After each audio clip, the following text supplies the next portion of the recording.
Maneva na sema PENDREAM TV. PENDREAM TV de osia dem yopo. This morning, we're starting with a discussion. Simple. Kyerematen has been working to be on the presidential ballot since 2007. And he's been trying to do that through the platform of the New Patriotic Party. Well, he's out, but he will be on the ballot. This time, he's giving up on the struggle to be on the ballot of the New Patriotic Party. He's going as an independent candidate. He announced that Monday, and he gave his reasons. We'll be discussing his exit from the NPP and his plan to contest the next election, 2024 elections, as an independent candidate. We'll spend time on that. And then we'll move on to the demonstration that is calling for the resignation or sacking, if possible, of the governors of the Bank of Ghana, and also the board must also follow. And it is back on this Tuesday. It will be back on. There will be that demonstration calling. It's being led by the minority in Parliament, the National Democratic Congress. Several other political parties have joined, and some advocacy group has also joined in that demo. So we'll be talking about that in our second discussion. And thirdly, we'll conclude with President Kufuor's new agenda. He wants separation from the West for slavery. That is where we'll conclude today's Alaji and Alaji. Once again, thank you very much for choosing us. The mother of all talk shows. Here we say as it is, in the end, we'll leave you better educated. That this your attempt to get Alan to be flag bearer of the NPP will come to naught. You don't believe me. Now, you are now a member of the movement for change.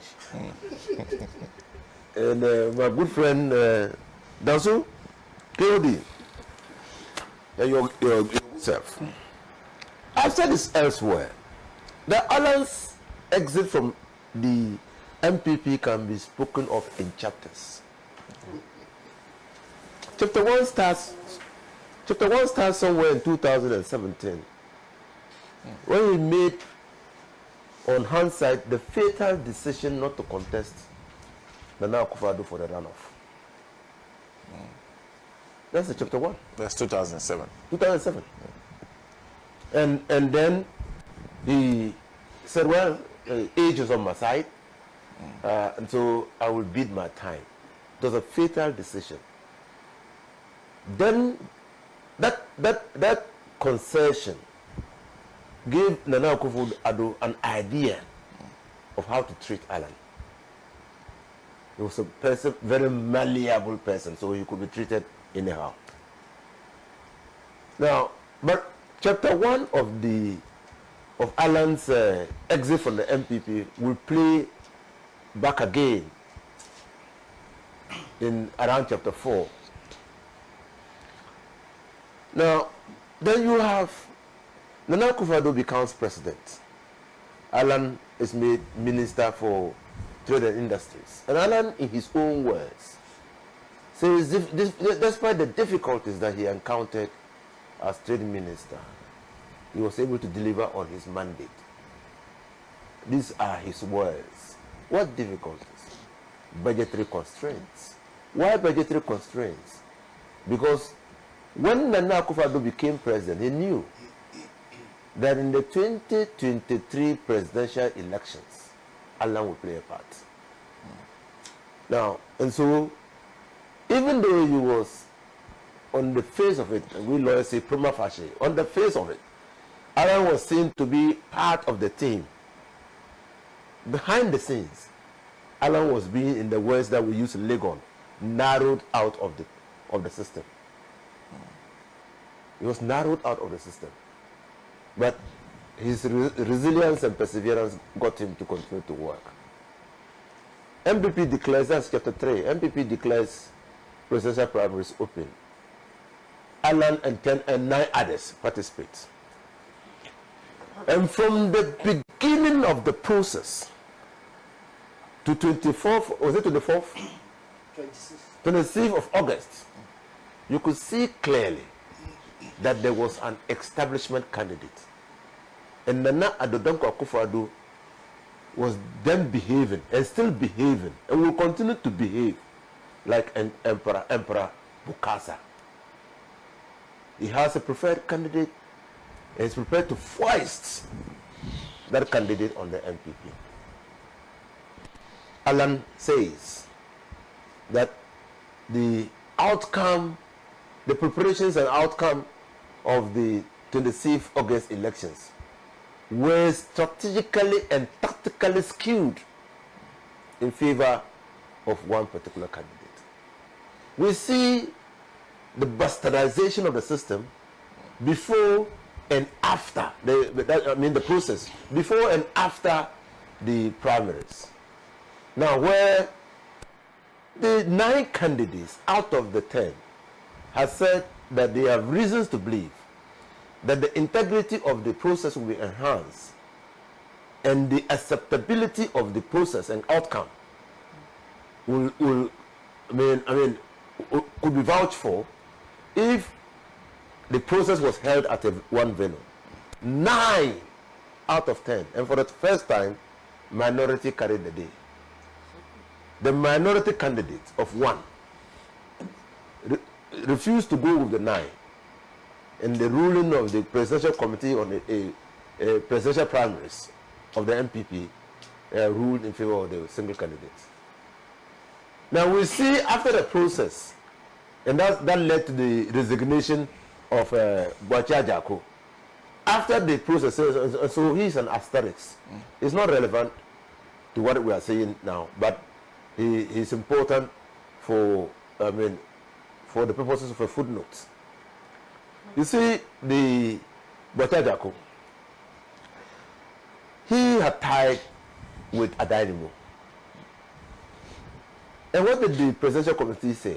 They said, oh, there appears to be a lacuna in our constitution and guidelines for dealing with a runoff.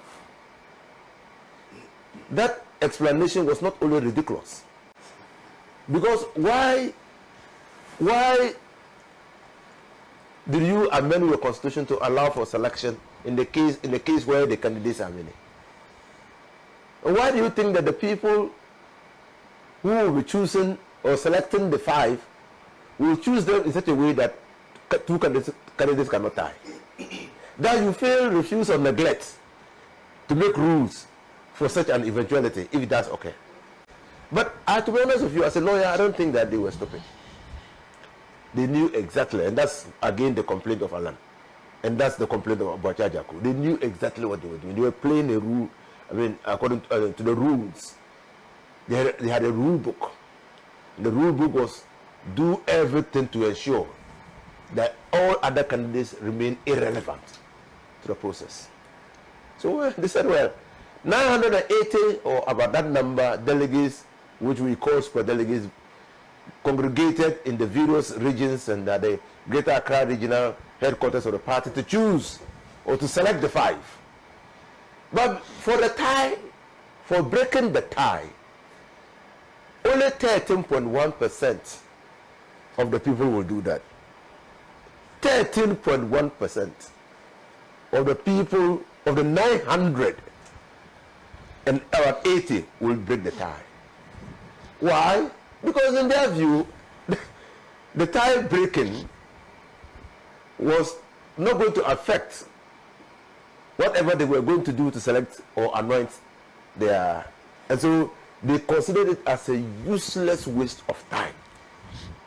And if the 2 candidates, Adainimo and Bwacha, did not like it, they could walk off. In fact, they were discounted. Somehow, Bwacha walked off. Alan, during the process, and again, according to their guidelines, Alan complained that, look, what was happening was not democratic. That the guidelines had provided that a vote will be nullified if a person shows his vote or ballot to another person.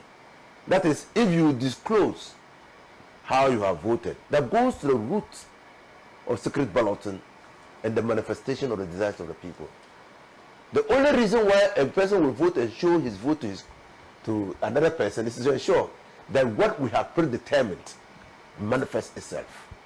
And so, yes, and the committee agreed that if the vote is not secret, the ballot should be nullified. The whole of Northeast region, only one person did not show his vote, and that was the regional minister. So the 24 or so people who showed their votes ought to have been nullified, but they were not nullified. The person who complained of a breach of the guidelines was given a severe beating for complaining that they should owe fidelity to their guidelines. He was beaten in the presence of the police. The police were impotent. They couldn't do anything. Now, so we come to my chapter 4. Alan leaves NPP. Let me state authoritatively and emphatically that it is the pain of rejection and betrayal of Alan by Nana Addo Dankwa Kufuor, coupled with the various levels of intimidation. Alan says various levels of intimidation and ill treatment meted out to Alan and his agents during the 26th presidential primaries of the NPP. That combined to push Alan off the cliff by fueling the hate that he's gone through as a member of the NPP and indeed as a founding member of the NPP. The two things combined to fuel that hate.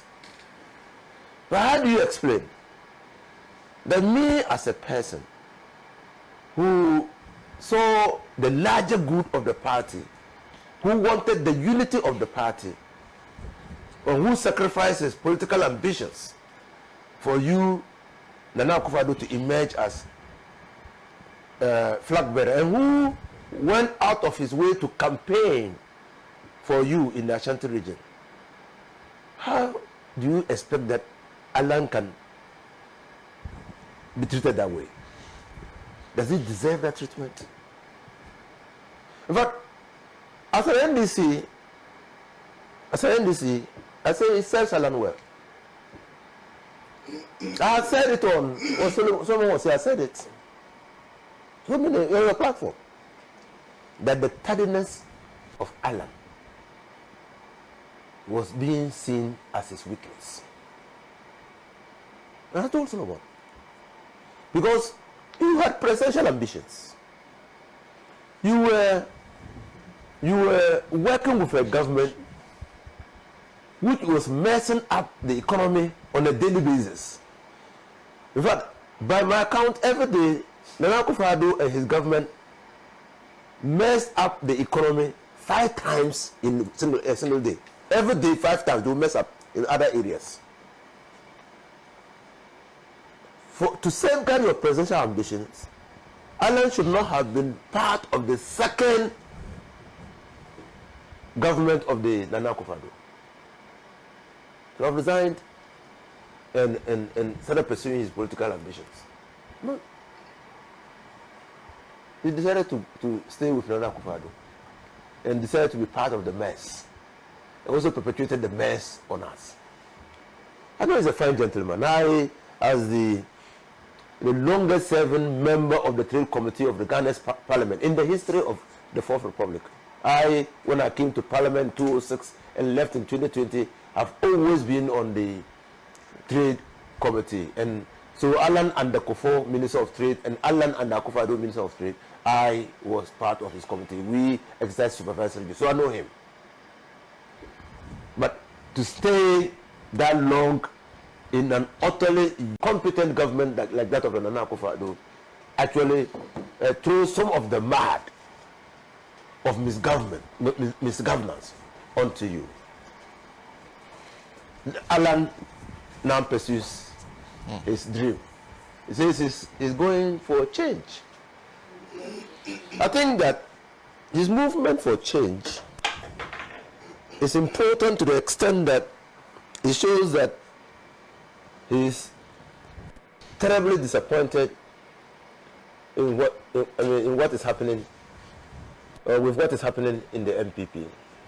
And he says that clearly. Very important and poignant statement. And I think that Solomon identifies with that. Alan says, this is not the MPP we signed for. The MPP under Nana Akufo-Addo is not the MPP that I helped found. The values and principles of the party have been compromised. The party has been hijacked by a few greedy, selfish individuals to the detriment of the larger party. Many people have since echoed the same view. But Alan himself, what he was saying was not news. Our flag bearer, John Dramani Mahama, has said that long ago. Looking at the MPP clearly, I mean, only a few were holding on to the power and determining what was happening to them. I mean, they insulted and disagreed with him. And now Alan, like Alhaji Isaka said, if Denchem said, Denchem friends, you know, or what, if a fish comes out of the water to tell you that the crocodile has one eye, who are you not to believe? Now Alan has stamped the seal of approval. Mpiani says, oh, all that is happening in the MPP today is the problem of Nana Akufo-Addo. He says Nana Akufo-Addo actually is the problem of the MPP. But why will he not be a problem of the MPP? We have said that this person, and President Kufuor has said it long ago, and I said it again on your platform. We had known all through the time that Nana Akufo-Addo was campaigning to be the president of this country that he lacked leadership qualities. NPP knows that.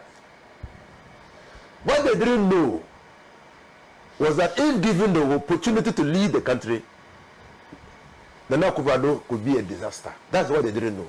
Because they thought that he would lean and depend on advice of people who had occupied those positions before or who had different expertise that he could tap into. But clearly, for lacking leadership qualities, they had all along known that Nana Akufo-Addo didn't have leadership qualities. In fact, the story is being told that the time he was foreign minister, anytime he was traveling with the president, that he likes soft drinks, Coke or Fanta. And then on British Airways or any other airline that they were traveling on, immediately the plane takes off, he will take his bottle of Coke. He won't read the documents that he was carrying. After taking his bottle of Coke, he will just doze off and sleep until the plane lands.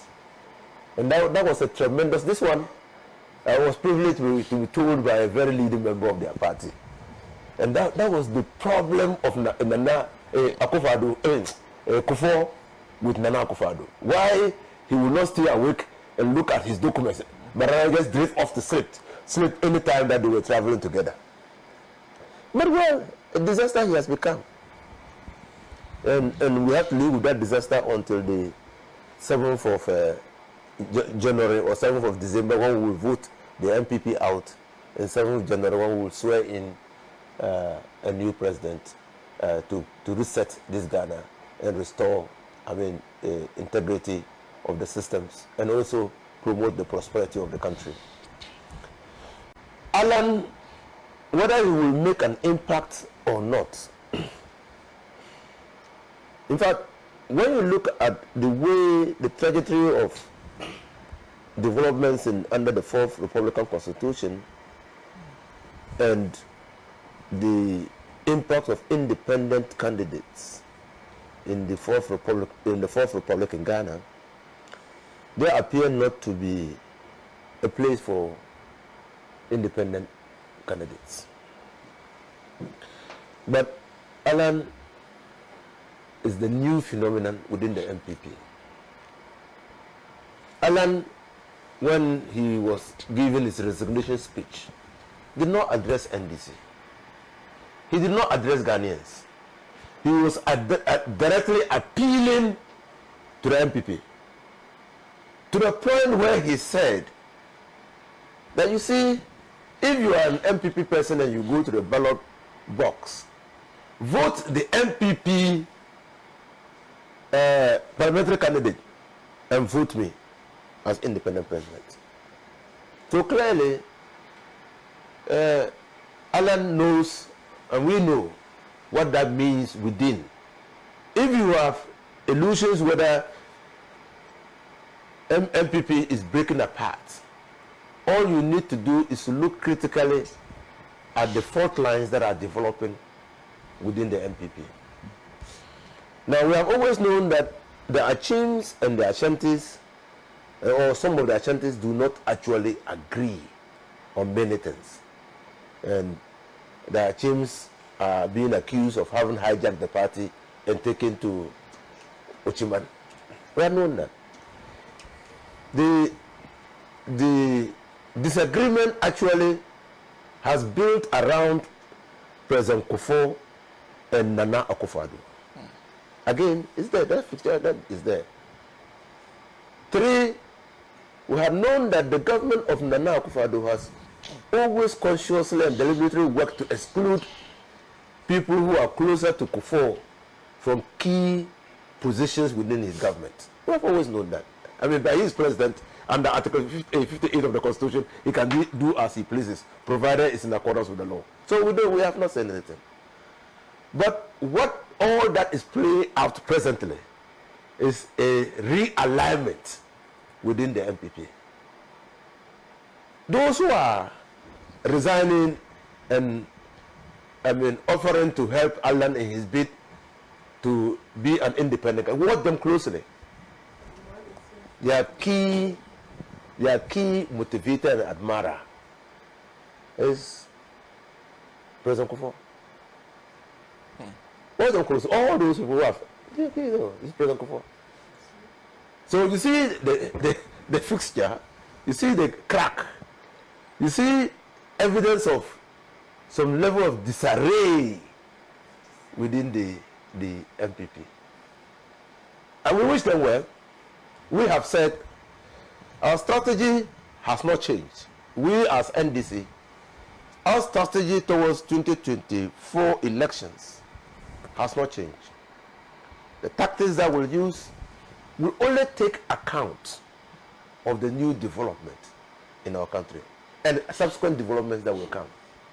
But we are poised, we are ready to confront any opposition to making the president, our flag bearer, president of the Republic of Ghana.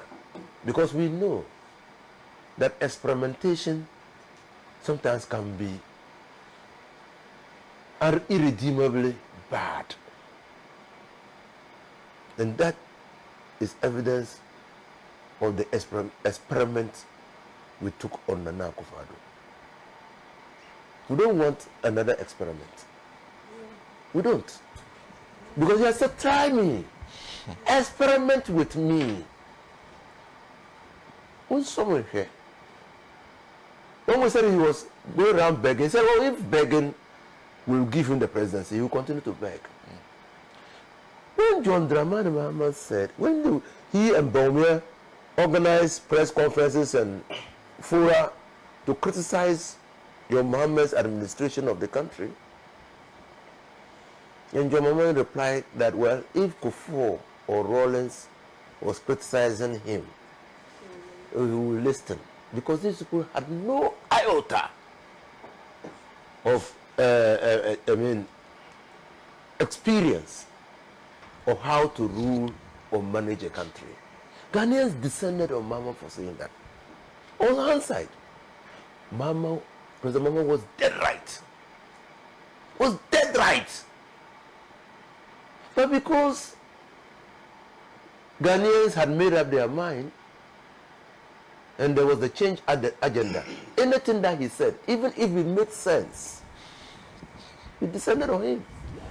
Tell me, on hindsight, wasn't Muhammad right? Because how can you criminally conspire to violate the laws of the country? How? How can you condemn 120, your moment's contribution to the 120 being only 50-something billion?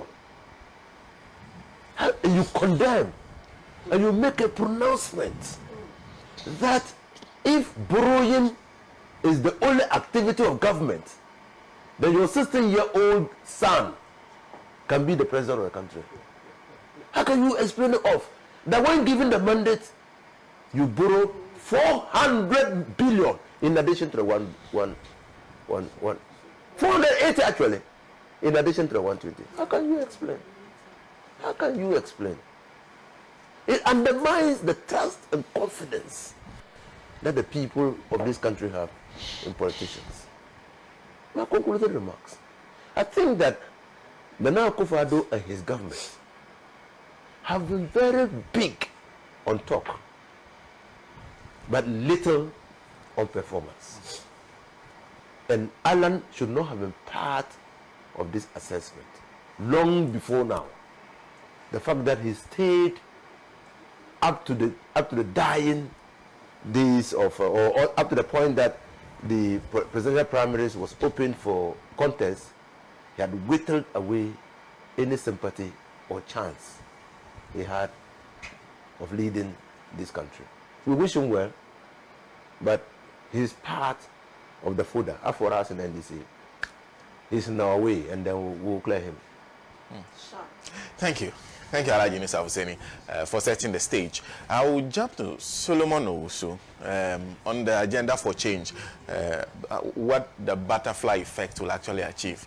The NPP has actually also been responding to some of the things Alan Kyerematen said. Of course, they describe his exit as unfortunate. They deny majority of what he says. And in the end, they also applauded Alan for at least acknowledging that their government has done well. PENDREAM TV now, so far so good. Say open online portal e Ghana. Nipa share, nipa follow, nipa comment here.